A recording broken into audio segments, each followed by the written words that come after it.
Good evening, good afternoon, good morning. जो भी बच्चे जिस समय भी देख रहे हैं सभी को नमस्ते। तो सबसे पहले आज हम बता देना चाहते हैं कि इससे पहले हम लोग क्लास 10th की जो पाठ्य पुस्तक है आपका फिजिक्स, उसमें हम प्रकाश का जो प्रवर्तन है और अपवर्तन है इसके वस्तुनिष्ठ प्रश्न को देखे थे। ठीक है, इसके वस्तुनिष्ठ प्रश्न को देखे थे। आप जाके मेरे चैनल के प्लेलिस्ट में जाकर देख सकते हैं। क्लास 10th विज्ञान का एक प्लेलिस्ट बना हुआ है, उसमें हाल फिलहाल कल आज ही सुबह डाला गया है, डाला गया है उसमें, आप जाके उसको देख सकते हैं। और आज हमारा जो टॉपिक है वो है प्रकाश का प्रवर्तन तथा अपवर्तन। जो एनसीईआरटी है उसके जो प्रश्न है उसको हम डील करने वाले हैं पूरा, तो ध्यान से आप देखेंगे बिकॉज एनसीईआरटी से ही प्रश्न आते हैं बिहार बोर्ड में। तो आज का पहला क्वेश्चन है अवतल दर्पण के मुख्य फोकस की परिभाषा लिखिए। तो सबसे पहले हम समझेंगे सर अवतल दर्पण क्या होता है, तो थोड़ा सा देख लेते हैं अवतल दर्पण किसे कहते हैं और अवतल दर्पण का मुख्य फोकस होता है क्या है। तो देखिए ये जो आपका है, ये जो दर्पण आप देख रहे हैं बोर्ड पे, ये आपका अवतल दर्पण, वैसा दर्पण जो बाहर से रचित होता है और जिसकी परावर्तक सतह अंदर की ओर होती है वो कहलाता है अवतल दर्पण। और कह रहा है अवतल दर्पण की मुख्य फोकस क्या होता है। तो देखिए ये होता है आपका मुख्य अक्ष। तो मुख्य अक्ष के समांतर किरणें दर्पण से परावर्तन के बाद जिस बिंदु से गुजरती है ना, उसे अवतल दर्पण का मुख्य अक्ष कहते हैं, मुख्य फोकस कहते हैं। तो अवतल दर्पण में मुख्य अक्ष के समांतर आपतित किरणें दर्पण से परावर्तन के बाद जिस बिंदु से गुजरती है उसे अवतल दर्पण का मुख्य फोकस कहते हैं। ऐसा आपको याद करना है। तो आपको समझ में आ गया हो अवतल दर्पण का मुख्य फोकस क्या होता है। तो मुख्य अक्ष के समांतर आती किरणें परावर्तन के बाद दर्पण के ध्रुव, यहाँ देखिए यहाँ होता है P और यहाँ होता है F। दर्पण के ध्रुव और वक्ता केंद्र के बीच जिस बिंदु से गुजरता है या प्रतिच्छेद करता है उसी बिंदु को हम क्या कहते हैं, अवतल दर्पण का मुख्य फोकस कहते हैं। आइए आपका जो अगला प्रश्न है उसको देखें। एक गोलीय दर्पण की वक्ता त्रिज्या 20 सेंटीमीटर है, मतलब गोलीय दर्पण का वक्ता त्रिज्या R दिया है 20 सेंटीमीटर और F पूछ रहा है। तो F का फॉर्मूला कितना होता है बउआ, F का फॉर्मूला होता है R बराबर R/2। तो क्या होगा 20/2, तो आपका आंसर आपका हो जाएगा कितना 10। तो ये भी आपका समझ में आ गया होगा 10 होगा। चलिए अब क्वेश्चन है, तो इसको जूम करते हैं। उस दर्पण का नाम बताया जो बीम का सीधा एवं आवर्धित प्रतिबिंब बना सके। वह कौन ऐसा दर्पण है जो सीधा और आवर्धित प्रतिबिंब बनाता है। तो थोड़ा सा इसको हम लोग समझ लेते हैं, वो कौन कौन ऐसा दर्पण है जो सीधा और आवर्धित प्रतिबिंब बनाता है। देखिए आपका पहले बात करते हैं समतल दर्पण का। जो समतल दर्पण होता है बाबू, ये बनाता है बराबर, क्या बनाता है, बराबर बनाता है। और आपका ये जो हो गया आपका सीधा बनाता है, क्या बनाता है, सीधा और काल्पनिक बनाता है। और आपका जो उत्तल हो गया, आपका जो उत्तल दर्पण हो गया, ये बनाता है काल्पनिक, ये बनाता है हमेशा छोटा और ये बनाता है हमेशा सीधा। और आपका जो अवतल हो गया, आपका जो अवतल हो गया, ये आपका देखिए काल्पनिक भी बनाता है और वास्तविक भी बनाता है, सीधा भी बनाता है और उल्टा भी बनाता है। ठीक है, बड़ा भी बनाता है और छोटा भी बनाता है, अर्थात आवर्धित भी बनाता है, अर्थात आवर्धित मतलब हो गया 12 और ठीक है, आवर्धित मतलब क्या होता है 12। तो आपका जो क्वेश्चन था क्या था, आपका क्वेश्चन यही था कि उस दर्पण का नाम बताया जो किसी बीम का सीधा और आवर्धित प्रतिबिंब बनाए। देखना कि आपने कि उत्तल छोटा बनाता है, समतल बड़ा बनाता है। तो आवर्धित मतलब 12 का प्रतिबिंब कौन बनाएगा, पक्का है कि अवतल दर्पण बनाएगा। और कब बनाएगा, जब अवतल दर्पण आपका आवर्धित प्रतिबिंब तब बनाता है या सीधा प्रतिबिंब तब बनाता है। अवतल दर्पण आवर्धित प्रतिबिंब तब बनाएगा या सीधा प्रतिबिंब, आवर्धित और सीधा प्रतिबिंब तब बनाएगा जब कोई जो वस्तु हो अवतल दर्पण में P और F के बीच रखा हो।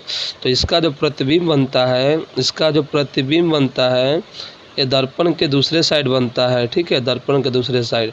और वस्तु से बड़ा बनता है, वस्तु से बड़ा बनता है मतलब आवर्धित बनता है। और आपका ये सीधा बनता है। ठीक है, और आपका ये जो बनता है वो होता है आपका काल्पनिक। और अवतल दर्पण में एक ही केस है, जब वस्तु आपका वस्तु का प्रतिबिंब बड़ा काल्पनिक और सीधा बनता है। वो कौन सा केस है, जब वस्तु आपका P और F के बीच में हो। आपको ये तो समझ में आ गया होगा। अगला प्रश्न है, हम वाहनों में उत्तल दर्पण को पार्श्व दर्पण या पार्श्व दर्पण भी बोलिए, पार्श्व दर्पण बोलिए, या इसको हम साइड मिरर भी बोलते हैं। क्या बोलते हैं? साइड मिरर के रूप में प्रयोग क्यों करते हैं? तो आपको पता है हम उत्तल दर्पण क्या होता है? उत्तल दर्पण किसी वस्तु का छोटा प्रतिबिंब बनाता है। तो गाड़ी में जो होता है साइड मिरर के रूप में या चालक के सामने जो दर्पण होता है वो उत्तल दर्पण होता है। और इसका प्रयोग वाहनों में इसलिए किया जाता है क्योंकि उत्तल दर्पण का जो दृष्टि क्षेत्र है काफ़ी बड़ा होता है।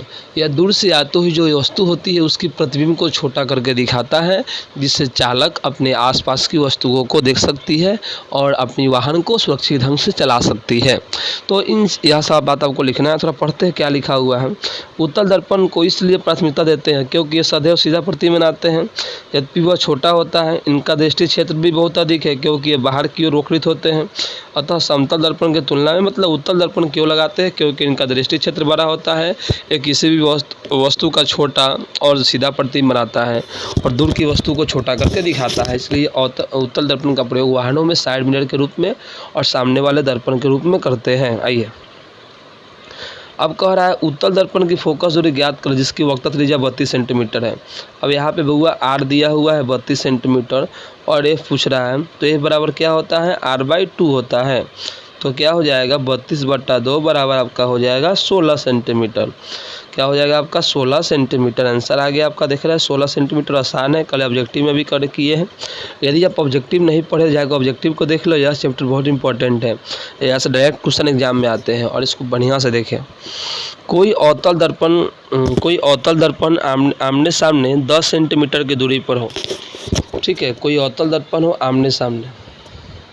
देखिए अब अवतल दर्पण के अच्छा कोई अवतल दर्पण आपके सामने, क्वेश्चन गलती दिया है। कोई अवतल दर्पण आपके सामने 10 सेंटीमीटर दूरी पर रखे हो, मतलब दर्पण से वस्तु की दूरी, जैसे मैं वस्तु होऊंगा तो मेरी वस्तु की दूरी कितना हो गया?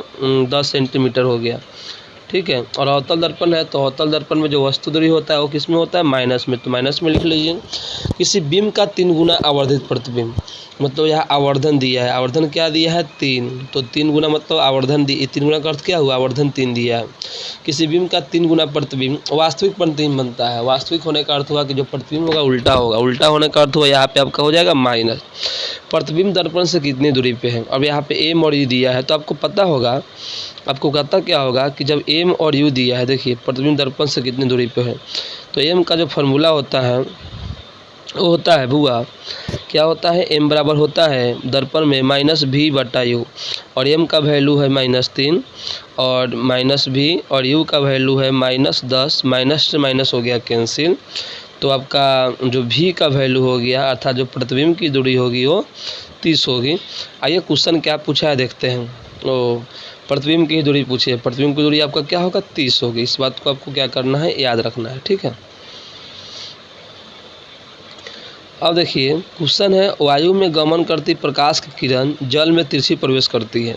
क्या प्रकाश की किरण अभिलंब की ओर झुकेगी या अभिलंब की दूर हटेगी? देखिए अब देखिए यहाँ 2 चीज़ दिया हुआ है। वायु में गमन करती मतलब प्रकाश की किरण वायु में है और एक किरण जल में प्रवेश करती है। कहाँ प्रवेश करती है बाबू? जल में। तो यहाँ पे आपका जो वायु हो गया ये आपका हो गया विरल माध्यम और यहाँ पे आपका जल जो हो गया ये हो गया सघन माध्यम। अर्थात जो प्रकाश की किरण है विरल से सघन में जा रही है, तो पक्का विरल से जब सघन में जाती है तो अभिलंब की ओर मुड़ेगी। और लिखा भी है प्रकाश किरण अभिलंब की ओर झुकेगी।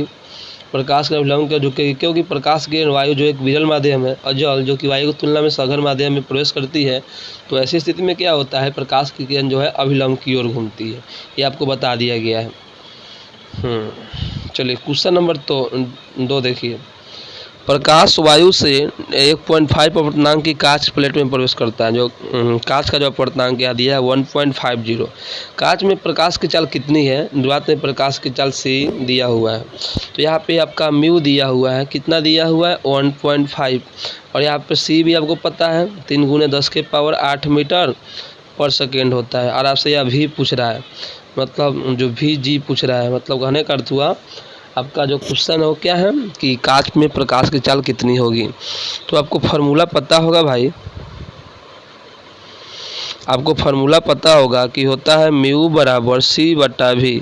ठीक है, तो आपका c का वैल्यू है 3 × 10⁸ मीटर पर सेकेंड और v का वैल्यू जो है आपका पता नहीं है। ठीक है, ये निकालना है। और म्यू का वैल्यू है 1.5 बराबर 3 गुने 10⁸ मीटर पर सेकेंड बटा भी। ठीक है, थोड़ा और इसको आगे बढ़ाते हैं तो हम लिख सकते हैं, तो जो भी का वैल्यू क्या होगा 3 गुने 10⁸ मीटर पर सेकेंड बटा 1.5, और 1.5 से जब कैंसिल होगा तो 2, तो कितना हो गया 2 गुने 10⁸ मीटर पर सेकेंड। और आपको याद भी होगा यह कांच में क्या होता है, प्रकाश की चाल होती है। तो कितना आसान क्वेश्चन है, देख रहे हैं ना, इस पूरा बन जा रहा है। चलिए वही सब चीज़ याद दिया हुआ है। आइए क्वेश्चन नंबर 3 क्या कह रहा है, सारणी 10.3 अधिकतम प्रकाशीय घनत्व के माध्यम ज्ञात कीजिए। अब कह रहा है प्रकाशीय घनत्व किसका अधिक होगा, तो हम बोले हैं प्रकाशीय घनत्व उसका अधिक होगा भाई साहब जिसका अपवर्तनांक अधिक होगा। तो हीरा का अपवर्तनांक अधिक है तो इसका प्रकाशीय घनत्व भी अधिक होगा। अब कह रहा है न्यूनतम प्रकाशीय घनत्व किसका होगा, तो न्यूनतम प्रकाशीय घनत्व किसका होगा, वायु का होगा, क्योंकि वायु का अपवर्तनांक सबसे कम होता है। तो इस बात को आपको याद रखना है। चलिए ये सब किताब का पढ़ के लिखने वाला क्वेश्चन सब इसको हटाते हैं। आइए एक क्वेश्चन बहुत इंपॉर्टेंट है, VVI है। हीरे का अपवर्तनांक 2.42 है, इस कथन का क्या अभिप्राय है। हीरे का अपवर्तनांक 2.42 है, इस कथन का अभिप्राय है कि हीरा का प्रकाशीय घनत्व अधिक है, जिससे आपको इसे याद नहीं करना है। ठीक है, आपको इन सब बातों को याद नहीं करना है, हम बताते हैं बढ़िया सो अच्छा ट्रिक जो है याद रखिए। एक अच्छा ट्रिक बता रहे हैं, हीरे का प्रकाशीय घनत्व 2.42 है और फार्मूला होता है म्यू बराबर C बटा भी। तो हम कह सकते हैं C बराबर होगा 2.42 गुने भी। तो हीरे का अपवर्तनांक 2.42 है, इस कथन का अभिप्राय यह हुआ कि जो निर्वात में प्रकाश की चाल है, हीरे में प्रकाश की चाल का 2.42 गुना है। हमारी बातों को सुन रहे हैं तो आप लिख भी सकते हैं, हीरे में जो अपवर्तनांक है 2.42 है, इस कथन का अभिप्राय है कि निर्वात में प्रकाश की चाल हीरे में प्रकाश की चाल का 2.42 गुना है। और ये वाला भी आंसर सही दिया हुआ है। अगला है किसी लेंस की वन डायोप्टर क्षमता को परिभाषित करें। वन डायोप्टर क्या होता है, तो क्षमता, लेंस की क्षमता क्या होता है, किसी भी लेंस, कोई भी लेंस, ठीक है, कोई भी लेंस प्रकाश की जो अपवर्तन होता है, कोई भी लेंस प्रकाश की अपवर्तन जो जितना अधिक करता है वही उसकी लेंस की क्षमता है। तो किसी भी लेंस को प्रकाश के किरणों को अपसारित या विसारित करने की जो क्षमता होती है वो लेंस की क्षमता कहलाती है। इसका जो ऐसे मतलब होता है डायोप्टर कहलाता है। और यहाँ कह रहा है यदि किसी लेंस का डायोप्टर 1 मीटर, इसका अर्थ क्या हुआ, तो किसी लेंस की डायोप्टर 1 मीटर है, इसका अर्थ 1 डायोप्टर है, किसी लेंस की क्षमता, इसका अर्थ हुआ उस लेंस की जो फोकस दूरी 1 मीटर होगी, लिखा है ना। यदि किसी लेंस की फोकस दूरी 1 मीटर हो तो इस लेंस की 1 डायोप्टर क्षमता कहते हैं।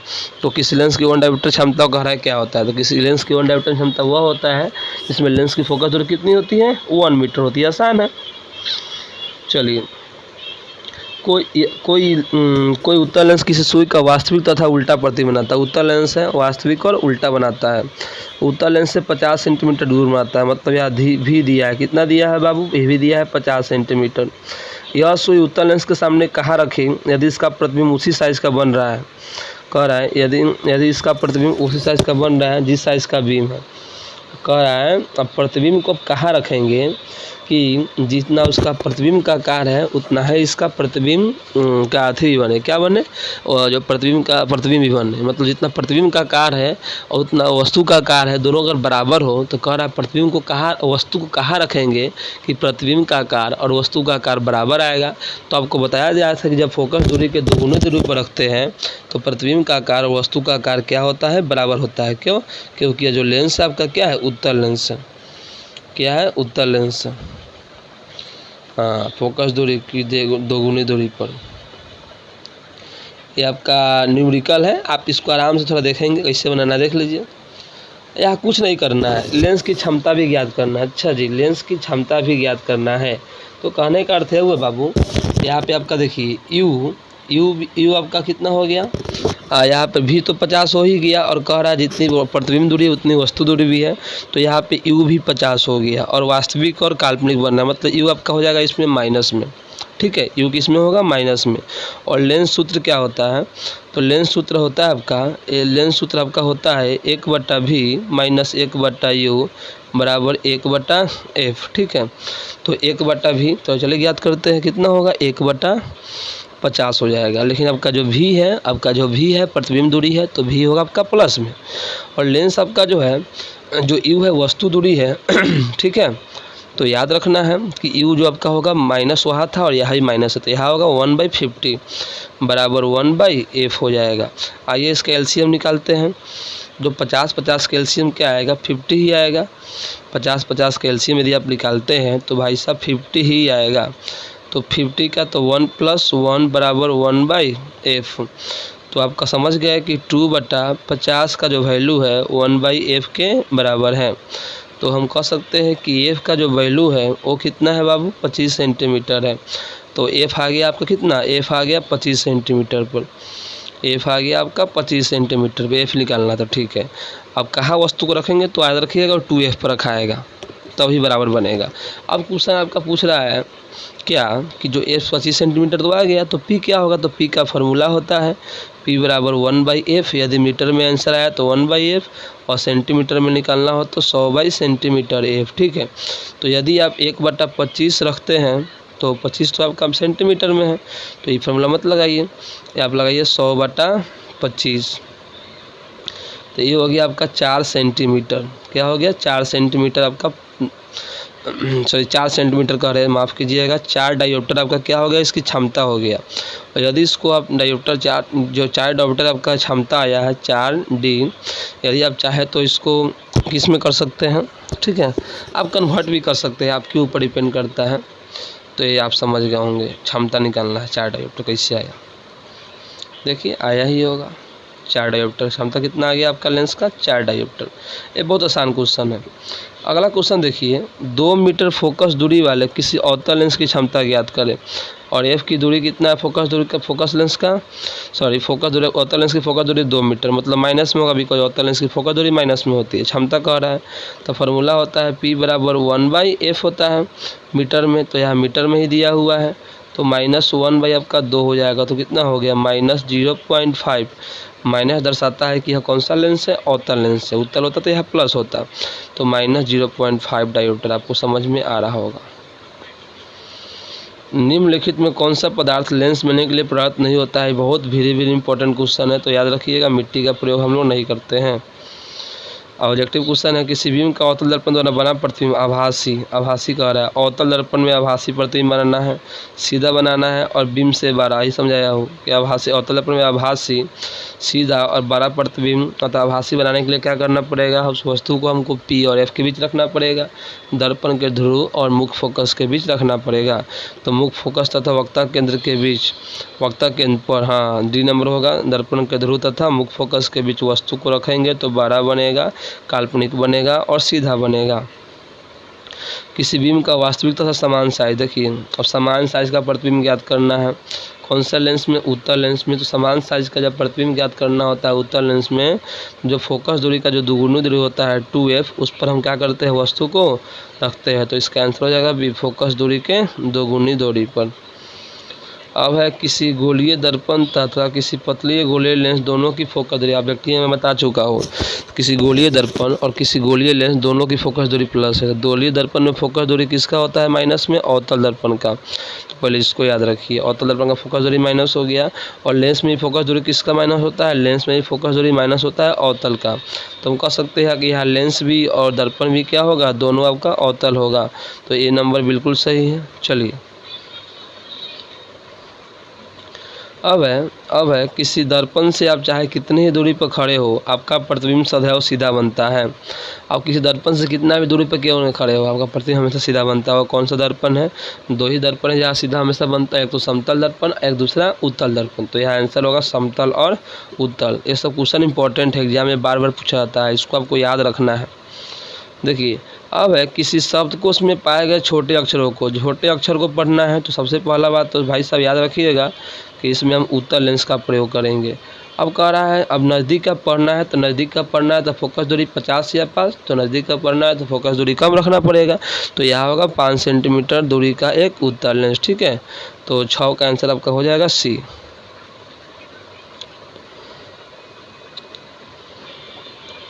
आइए सात नंबर क्वेश्चन बड़ा इंपॉर्टेंट है। 15 सेंटीमीटर फोकस दूरी के अवतल दर्पण का उपयोग करके हम किसी बीम का सीधा प्रतिबिंब बनाते हैं। मतलब एफ दिया हुआ है 15 सेंटीमीटर, कैसा प्रतिबिंब बना रहा है? सीधा प्रतिबिंब। बीम का दर्पण से दूरी का परिसर क्या होना चाहिए? प्रतिबिंब की प्रकृति कैसी होगी? प्रतिबिंब से बीम से बड़ा है अथवा छोटा। इस स्थिति में प्रतिबिंब बनने का किरण आलेख बनाइए। मतलब सिंपल कह रहा है कि 15 सेंटीमीटर फोकस दूरी के अवतल दर्पण का उपयोग करके हम किसी बीम का सीधा प्रतिबिंब बनाना चाहते हैं। तो आपको सीधा प्रतिबिंब बनाने के लिए भाई साहब आप वस्तु को कहीं भी रख सकते हो, ठीक है। लेकिन एक और चीज़ याद दिया है, क्या दिया है? और चीज़ क्वेश्चन में पढ़ते हैं।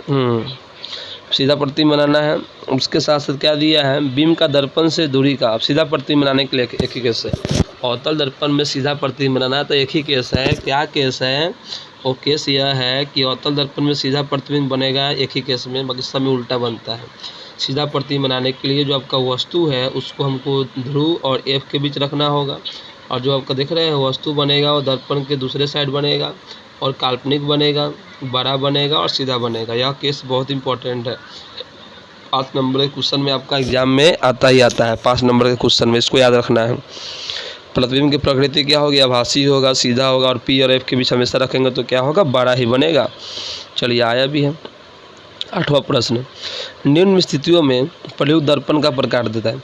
अब है किसी कार का अग्रदीप में। क्वेश्चन क्या है बाबू? देखिए कह रहा है किसी कार के अग्रदीप में। अग्रदीप में कौन दर्पण लगाते हैं? तो बाबू अग्रदीप में हम लगाते हैं अवतल दर्पण। इसको आपको याद रखना है, अवतल दर्पण लिख लीजिएगा, आता है क्वेश्चन। अब पार्श्व दर्पण या पार्श्व दर्पण के रूप में, साइड मिरर के रूप में किसका प्रयोग करते हैं जी? तो उत्तल दर्पण, ठीक है। और यहाँ पे सौर भट्टी है तो सौर भट्टी में किसका प्रयोग करते हैं? आपको बताया गया था। देखिए यहाँ सब दिया हुआ है, ठीक है। यहाँ सब आपका दिया हुआ है।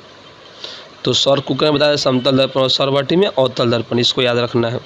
तो किसी कार का अग्रदीप अवतल दर्पण का बनाया जाता है, क्योंकि यदि बल्ब को दर्पण के मुख्य फोकस पर रख दें तो ये दर्पण से क्या करेगा? किरण को परावर्तित होकर एक समांतर किरण को उस पर मिला देता है, ठीक है। तो याद रखिए कार के अग्रदीप में, देखिए वही बात दी है, अग्रदीप में क्या करते हैं, क्यों करते हैं अवतल दर्पण? ताकि प्रकाश को एक किरण के मिला दे, ये कारण है, इसको याद रखिएगा। दूसरा देखिए, दूसरा था वाहन में पार्श्व दर्पण साइड मिरर के रूप में किसका प्रयोग करते हैं? उत्तल दर्पण का। क्यों? क्योंकि ये सदैव छोटा प्रतिबिंब बनाता है, सीधा बनाता है और इसका दृष्टि क्षेत्र भी बड़ा होता है। अब कह रहा है सौर भट्टी में किसका प्रयोग करते हैं? तो मैं कल ऑब्जेक्टिव बताया हूँ कि सौर कुकर में समतल दर्पण और सौर भट्टी में अवतल दर्पण। तो सौर भट्टी में भी हम अवतल दर्पण का प्रयोग करते हैं। क्यों? क्योंकि यह दर्पण जो होता है अनंत से आने वाली प्रकाश के किरणों को एक बिंदु पर मिला देता है, अवसरित कर देता है, और जो प्रकाश होती है एक जगह मिलती है और उससे क्या होता है? गर्मी उत्पन्न होती है और हमारा जो सौर भट्टी है वो काम करना शुरू कर देता है। तो इस बात को आपको थोड़ा सा याद रखना है, ठीक है। आगे चलते हैं। तो समझ में आ रहा है? आपको कमेंट करके भी बताना है कि क्लास मेरा कैसा लग रहा है, ठीक है। और जो भी दिखते हैं आप कमेंट करके पूछ सकते हैं, मैं बताने के लिए रेडी हूँ यहाँ पे। किसी उत्तल लेंस का आधा भाग काले कागज से ढक दिया गया है, क्या यह लेंस किसी बीम का पूरा प्रतिबिंब बना पाएगा? अपने उत्तर की प्रयोग द्वारा जांच करें। देखिए अब जांच करना है। अब क्या किया है? अब देखिए यही है, हाँ किसी उत्तल लेंस को देखिए, अगर अब उत्तल, अब ये सब चीज़ आपको जानना था, आगे इंटर में ही पढ़ना है, यहाँ ही पढ़ना है, तो याद रखिएगा। अब उत्तल लेंस को आप यदि आधा ढक देते हैं तो प्रतिबिंब तो बनाएगा, बिकॉज प्रतिबिंब तो बनाएगा, बिकॉज प्रकाश का अपवर्तन आपका ऊपर से होगा तो प्रतिबिंब तो बनाएगा।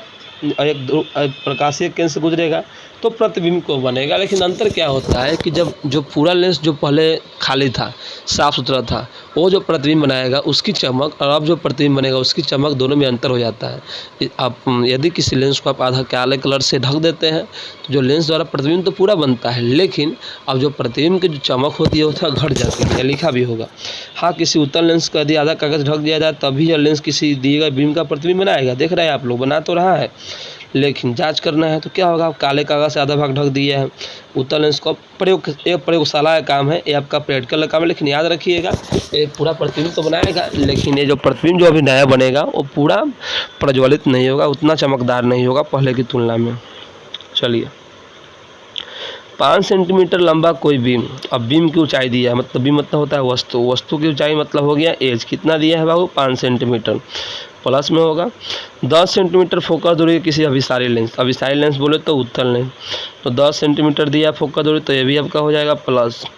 25 सेंटीमीटर दूरी पर रखा जाता है। अब यू दिया है, यू भी कितना दिया है? 25 सेंटीमीटर, मतलब यू होगा आपका माइनस में, उत्तल लेंस का यू होता है माइनस में। तो कह रहा है प्रतिबिंब की स्थिति क्या होगी?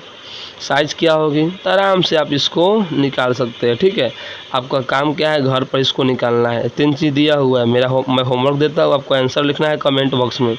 यहाँ पे आपका एफ दिया हुआ है, एफ कितना दिया हुआ है बाबू, एक बार क्वेश्चन में फिर से देख लेता हूँ। हाँ, यहाँ एच दिया हुआ है आपका 5 सेंटीमीटर, जो प्लस में होगा, मैं यही बता देता हूँ। और यहाँ फोकस दूरी दिया हुआ है वो 10 सेंटीमीटर। और अभी सारी लेंस है, मतलब उत्तर लेंस है, तो यहाँ यू भी दिया हुआ है, और यू होगा आपका माइनस में कितना सेंटीमीटर, 25 सेंटीमीटर। और एफ आपका प्लस में होगा। तो कह रहा है प्रतिबिंब की स्थिति क्या होगा वो ज्ञात करना है। साइज क्या होगा, आवर्धन से साइज मालूम चल जाता है। और प्रकृति काल्पनिक होगा कि वास्तविक, सीधा कि उल्टा, आप इसको बना लेंगे। ठीक है, चलिए अगला है 15 सेंटीमीटर फोकस दूरी का कोई अवतल लेंस किसी बीम का प्रतिबिंब लेंस से 10 सेंटीमीटर की दूरी पर बनाता है। बीम लेंस से कितनी दूरी पर स्थित है, जो बीम है वो लेंस से कितनी दूरी पर स्थित है, इसका जो समझ में आ रहा है। 15 सेंटीमीटर की फोकस दूरी का कोई अवतल लेंस लिया है और किसी बीम का प्रतिबिंब लेंस से 10 सेंटीमीटर की दूरी पर है, मतलब जो वस्तु है वो फोकस दूरी और प्रकाशीय केंद्र के बीच है। तो कह रहा है बीम लेंस से कितनी दूरी पर स्थित है। तो क्या आपका 2 चीज़ दिया हुआ है। ठीक है, फिगर बनाओ या ना बनाओ, लेकिन 2 चीज़ दिया है आपका। एफ दिया हुआ है बउआ 15 सेंटीमीटर, और आपका जो यू है ये आपका यू हो जाएगा -10 सेंटीमीटर। ठीक है, और एफ भी होगा माइनस में, क्योंकि यह अवतल लेंस है। तो आपको भी निकालना है कितनी दूरी पर स्थित है बीम से। तो आप बना सकते हैं जो बीम है लेंस से कितनी दूर, अच्छा यहाँ सॉरी यहाँ प्रतिबिंब दूरी दिया हुआ है, मतलब एफ दिया हुआ है आपका 15 सेंटीमीटर लेंस का, तो माइनस में हो जाएगा। और बीम का प्रतिबिंब, अच्छा भी दिया है कि जो भी बन रहा है वस्तु का जो प्रतिबिंब है वो बनना है 10 सेंटीमीटर पर, मतलब अब भी होगा आपका किस में, भी होगा आपका माइनस में। तो कह रहा है यहाँ पे यू क्या होगा, देखिए बीम जो है लेंस से कितनी दूरी पर, यू क्या होगा, तो आप लेंस सूत्र से इसको निकाल सकते हैं। ठीक है, चलिए और ये भी आसान है। 15 सेंटीमीटर फोकस दूरी के किसी उत्तल दर्पण में कोई 10 सेंटीमीटर बीम रखा है, तो प्रतिबिंब की स्थिति क्या होगा, मतलब एफ दे दिया आपका 15 सेंटीमीटर, और दर्पण से कोई बीम 10 सेंटीमीटर दूरी पर भी, मतलब जो वस्तु है 10 सेंटीमीटर, मतलब यू दिया हुआ है, माइनस में होगा। ठीक है, तो कह रहा है आपका इसका प्रकृति और प्रतिबिंब की स्थिति, तो आपका दर्पण सूत्र लगा के भी निकाल लेना है, आपको मालूम चल जाएगा।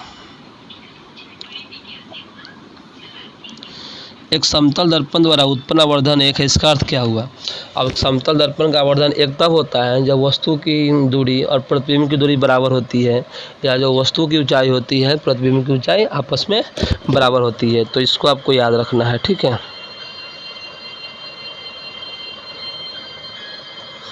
अब एक क्वेश्चन में समझा रहा हूँ, आपको बनाना है, आंसर कमेंट बॉक्स में लिख के सबको भेजना है, क्वेश्चन बाई क्वेश्चन।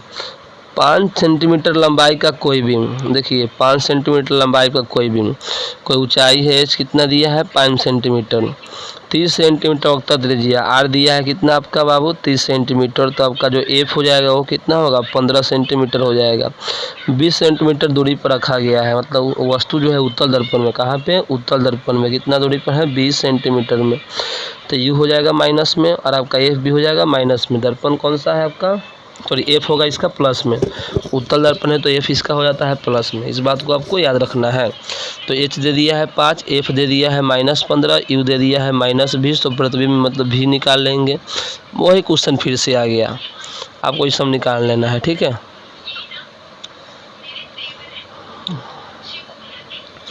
यहाँ मैं समझा देता हूँ। देखिए 7 सेंटीमीटर साइज का कोई बीम 18 सेंटीमीटर फोकस दूरी के किसी अवतल दर्पण के सामने 27 सेंटीमीटर दूरी पर, मतलब कह रहा है अवतल दर्पण की फोकस दूरी क्या है -18 है, प्रतिबिंब की दूरी है -27, बीम की ऊंचाई है 7 सेंटीमीटर। तो आप देख सकते हैं दर्पण सूत्र का प्रयोग किया गया है 1/v प्लस 1/f बराबर 1/v प्लस 1/u। तो v का वैल्यू निकालना है, तो 1/v बराबर 1/f माइनस 1/u हो जाएगा। ये तो आपको क्लियर है। अब इसका वैल्यू यहाँ रखा गया है -18 -27। ठीक है, अब यहाँ पे माइनस तो पहले से था, तो माइनस माइनस हो गया प्लस। अब एलसीएम कीजिएगा 18 27 का, तो क्या हो जाएगा आपका एलसीएम आपका हो जाएगा 54। फिर अब -3 + 2 -1/54, तो v का वैल्यू आपका आ गया आपका 54 सेंटीमीटर। ठीक है, तो आप सब देखिए, तो आप सब क्वेश्चन को आपको मैं दिखा देता हूँ। इसी प्रकार से इन सब क्वेश्चनों का भी, इसका भी सलूशन देख लीजिए। इसका भी सोल्यूशन एफ दे दिया है 15 सेंटीमीटर, और उत्तल दर्पण की फोकस दूरी दे दिया है 15, बिकॉज प्लस में होता है, और ऊंचाई दे दिया है माइनस में, क्योंकि वस्तु जो होता है उत्तल दर्पण में बाएं तरफ रखते हैं, ठीक है। अभी भी ऊंचाई दिया है 5। तो फार्मूला आपका होता है दर्पण सूत्र से क्या होता है बाबू, 1/f बराबर 1/v प्लस 1/u भी निकालना है। तो क्या करेंगे, 1/v जो है 1/f माइनस 1/u के बराबर होगा। फिर यहाँ क्या किया, इन्होंने वैल्यू रख दिया है, फिर 4 3 देख रहे हैं ना, इस तरह से आपका क्वेश्चन बनते हुए जा रहा है। तो आराम से बन जाएगा, इसमें आपको दिक्कत नहीं होगा। थोड़ा इसको देखते हैं। अब प्रतिबिंब की स्थिति पूछा गया है, तो 54 सेंटीमीटर में बनेगा भी। अब कैसा बनेगा, वास्तविक और उल्टा। प्रतिबिंब की साइज, तो उसके लिए हमको आवर्धन निकालना पड़ता है। यदि आवर्धन का मान 1 आ गया तो समझिए वस्तु के बराबर है। यदि आवर्धन का मान 1 से छोटा आ गया तो वस्तु से छोटा है प्रतिबिंब जो है, और यदि आवर्धन का मान 1 से अधिक आ गया तो प्रतिबिंब की जो ऊंचाई है वस्तु से बड़ी है, ठीक है। इसको याद रखिएगा। उस लेंस की फोकस दूरी क्या होगी जिसकी क्षमता p बराबर -2 है। अब p दे दिया है -2 कहने का अर्थ है कि यह आपका अवतल लेंस है। अवतल लेंस की फोकस दूरी या क्षमता ही माइनस में होती है। तो f कह रहा है, तो f बराबर होता है 1/p या p बराबर 1/f, ठीक है। तो 1 हो जाएगा 2, तो कितना हो जाएगा 0.5, क्या आपका फोकस दूरी हो जाएगा 0.5 मीटर या 50 सेंटीमीटर। और माइनस की प्लस तो माइनस में, क्यों, क्योंकि ये एक अवतल लेंस है। चलिए, यदि कोई डॉक्टर +1.5D, यदि कोई डॉक्टर +1.5D क्षमता, मतलब p दिया है कितना, +1.5D क्षमता का जो लेंस संशोधक लेंस निर्धारित करता है, लेंस की फोकस दूरी ज्ञात करें। तो यदि p 1.5 है, p 1.5 है, तो अब कह रहा, देखिए अब का जो लेंस है अभिसारी है कि अपसारी है। और याद रखिएगा बाबू, जब भी p प्लस में रहेगा तो याद रखिएगा ये जो लेंस होता है अभिसारी होता है। अभिसारी बोले तो आपका उत्तल लेंस होता है। तो एक आंसर तो ये हो गया। अब कह रहा जब p आपका 1.5 है तो f क्या होगा, तो f का फॉर्मूला होता है p बराबर 1/f, f बराबर 1/p। तो 1/1.5 पॉइंट को कैंसिल करेंगे तो ऊपर आपका हो जाएगा 10। क्या हो जाएगा बाबू, 10 हो जाएगा। तो कहने का अर्थ क्या हुआ, तो इसका वैल्यू आपका आ जाएगा 10/15 हो जाएगा। और 10/15 का वैल्यू निकालोगे तो या तो 0.67 आएगा मीटर में, और सेंटीमीटर में करोगे तो 100 से गुना करोगे तो कितना आएगा, 67 सेंटीमीटर होगा। आप इसको जाकर निकाल लोगे। अब यहाँ पे कुछ महत्वपूर्ण प्रश्न उत्तर है आपके एग्जाम के दृष्टिकोण से, इसको थोड़ा देखते हैं। क्वेश्चन है कि आपतित किरण किसे कहते हैं। तो देखिए, सबसे पहले आपतित किरण क्या होता है मैं आपको थोड़ा सा बता देना चाहता हूँ। आपतित किरण क्या होता है, कोई समतल दर्पण है, ठीक है। इस पर प्रकाश की किरण जब पड़ती है तो वापस आपतन बिंदु से टकरा कर अपने ही माध्यम में वापस लौट जाती है। तो जो किरण यहाँ पे आया इसको आपतित किरण कहते हैं, और जो परावर्तित हुआ इसको परावर्तित किरण कहते हैं। और यहाँ पे एक अभिलंब डालते हैं, और इसके बीच को कोण को कोण I, और इसके बीच के कोण को R बोलते हैं, ठीक है। तो आपको समझ गया आपतित किरण क्या होता है। तो प्रकाश रोज से किसी सतह पर पड़ने वाली जो किरण होती है उसको हम कहते हैं आपतित किरण। और परावर्तित किरण, तो आपतन बिंदु पर जो किरण आपतित होती है और परावर्तित होकर जो वापस लौट जाती है उसी को बोलते हैं परावर्तित किरण। और ये मैं समझाया हूँ।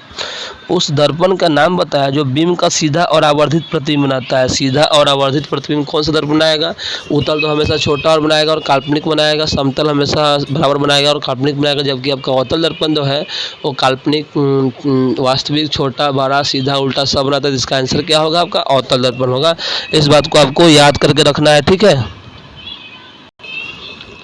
आइए आगे चलते हैं। फिर आपका क्वेश्चन है, वाहनों में उत्तल दर्पण ही क्यों लगाया जाता है। तो वाहनों में उत्तल दर्पण इसलिए लगाया जाता है क्योंकि उत्तल दर्पण जो होता है वो क्या करता है, काल्पनिक प्रतिबिंब बनाता है जो काफ़ी छोटा होता है और हमेशा सीधा प्रतिबिंब बनाता है, और इनका दृष्टि क्षेत्र भी बड़ा होता है, और ड्राइवर को जो है पीछे की वस्तुओं को देखने में कठिनाइयाँ नहीं होती हैं। प्रकाश के अपवर्तन से क्या समझते हैं, समझिए। जब प्रकाश की किरण एक माध्यम से, अब एक यहाँ हवा माध्यम हो गया और यहाँ पे पानी हो गया। जब प्रकाश की किरण एक माध्यम से क्या होता है समझाते हैं आपको। जब प्रकाश की किरण एक माध्यम से दूसरे माध्यम में प्रवेश करती है तो अपने पूर्व पथ से कुछ विचलित हो जाती है, और इसी को हम प्यार से बोलते हैं प्रकाश का अपवर्तन, ठीक है। तो यहाँ दिया होगा, थोड़ा समझते हैं, समझ गए होंगे आप लोग। जब प्रकाश की किरण एक माध्यम से दूसरे माध्यम में जाती है तो वह अपने मार्ग से विचलित हो जाती है। अब इसी घटना को क्या कहते हैं, प्रकाश का अपवर्तन कहते हैं। अपवर्तनांक क्या होता है, अपवर्तनांक क्या होता है? तो अपवर्तनांक का आप डेफिनेशन जानते हो, किसी भी वस्तु अपवर्तनांक का परिभाषा समझिए। जब प्रकाश की किरण एक दूसरे माध्यम में जाती है, ठीक है, तो निर्वात में प्रकाश की चाल और उस माध्यम में प्रकाश की चाल का जो अनुपात होता है वही अपवर्तनांक कहलाता है। ठीक है, अपवर्तनांक का फार्मूला आपको क्या बताते हैं? अपवर्तनांक का जो फार्मूला होता है बाबू, अपवर्तनांक का जो फार्मूला होता है वो होता है म्यू बराबर सी बटा भी, जहाँ सी हो गया निर्वात में प्रकाश की चाल, भी हो गया माध्यम में प्रकाश की चाल। ठीक है, इसको याद रखिएगा। अब है, जब प्रकाश की किरण एक माध्यम दूसरे माध्यम जाती है तो किस प्रकार मुड़ती है? तो हम बोले हैं जब प्रकाश की किरण अगर एक माध्यम से दूसरे माध्यम से किस प्रकार मुड़ती है, तो इसके लिए क्या माध्यम का होना जरूरी है। जब प्रकाश की किरण बिजल माध्यम से सघन माध्यम जाती है तो अभिलंब की ओर मुड़ती है, और जब प्रकाश की किरण सघन माध्यम से बिजल माध्यम में जाती है तो अभिलंब से दूर मुड़ जाती है। इस बात को याद रखना है। प्रकाश के प्रवर्तन के नियम दो होते हैं, परावर्तन कोण आपतन कोण के बराबर होता है, और फिर बताए थे आपतित किरण, परावर्तित किरण और आपतन बिंदु पर डाला गया अभिलंब तीनों एक ही तल में होता है। आपतित किरण दर्पण के आपतन बिंदु पर जो अभिलंब होता है और जो परावर्तित किरण होता है तीनों किस तल में है? एक ही तल में है। इसको याद रखिएगा, VVI क्वेश्चन सब है, इस एग्जाम में आता ही आता है। अब स्नेल का नियम क्या है? तो बहुत इंपॉर्टेंट नियम है। जब प्रकाश की किरण किन्हीं दो माध्यमों पर पड़ने वाली सतह पर पड़ती है या आपतित होती है तो आपतन कोण की जाया, जो आपतन कोण साइन है इसकी जाया और अपवर्तन कोण की जाया का जो अनुपात होता है एक नियतांक होता है जो μ2 बटा μ1 के बराबर होता है। इसी को क्या कहते हैं? स्नेल का नियम कहते हैं। समझे ना? तो किन्हीं दो माध्यमों पर अलग करने वाले सतह पर जब प्रकाश पड़ता है तो उसमें जो आपतन कोण की जाया का अनुपात और अपवर्तन कोण की जाया का जो अनुपात होता है वो μ2 बटा μ1 के बराबर होता है, अर्थात जो एक नियतांक होता है उसी को हम बोलते हैं स्नेल का नियम। प्रकाश के अपवर्तन के कई नियम है? प्रकाश के अपवर्तन के दो नियम है। तो पहला नियम क्या है? आपतित किरण, अपवर्तित किरण और आपतन बिंदु पर डाला गया अभिलंब तीनों एक ही तल में होता है। जो दूसरा नियम है वो स्नेल का नियम है। स्नेल के नियम को ही आपका प्रकाश का अपवर्तन का दूसरा नियम कहते हैं। तो देखिए क्या होता है, किसी माध्यम में पड़ने वाले प्रकाश की सतह पर किसी दो माध्यमों पड़ने वाली सतह पर जब प्रकाश पड़ती है तो आपतन कोण की जाया और अपवर्तन कोण की जाया का जो अनुपात होता है एक नियतांक होता है, यही आपका प्रकाश के अपवर्तन का दूसरा नियम है। अब है, किस दर्पण में वास्तविक तथा उल्टा प्रतिबिंब बनता है? वास्तविक और उल्टा प्रतिबिंब यदि बनाना है तो भाई साहब काल्पनिक को सीधा बनाने के लिए हम किसका प्रयोग करते हैं? काल्पनिक सीधा बराबर बनाने के लिए समतल दर्पण या उत्तल दर्पण। ठीक है, अब बराबर तो नहीं बनता, उत्तल में छोटा बनता है। यहाँ करा वास्तविक और उल्टा, तो वास्तविक और उल्टा कौन सा दर्पण है? आपका अवतल दर्पण है। किस दर्पण की फोकस दूरी सदैव धनात्मक होती है? आपको पता होगा ये आपका अवतल दर्पण है तो इसकी फोकस दूरी आपका क्या होगा? माइनस में होगा, और जो आपका जो उत्तल दर्पण है इसकी जो फोकस दूरी होगी क्या होगा? हमेशा प्लस में होगा। तो उत्तल दर्पण की फोकस दूरी जो होता है बाबू प्लस में होता है और अवतल दर्पण की फोकस दूरी होता है माइनस में। तो इन बातों को आपको याद रखना है।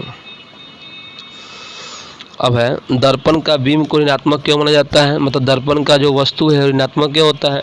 दर्पण का जो वस्तु है ऋणात्मक तब होगा जब वह दर्पण के बाई तरफ होगा। ठीक है, जब दर्पण के बाई तरफ होगा, लिखा भी हुआ है क्योंकि बीम सदैव दर्पण के सामने या बाई तरफ रखते हैं, इसलिए इसको ऋणात्मक रखते हैं।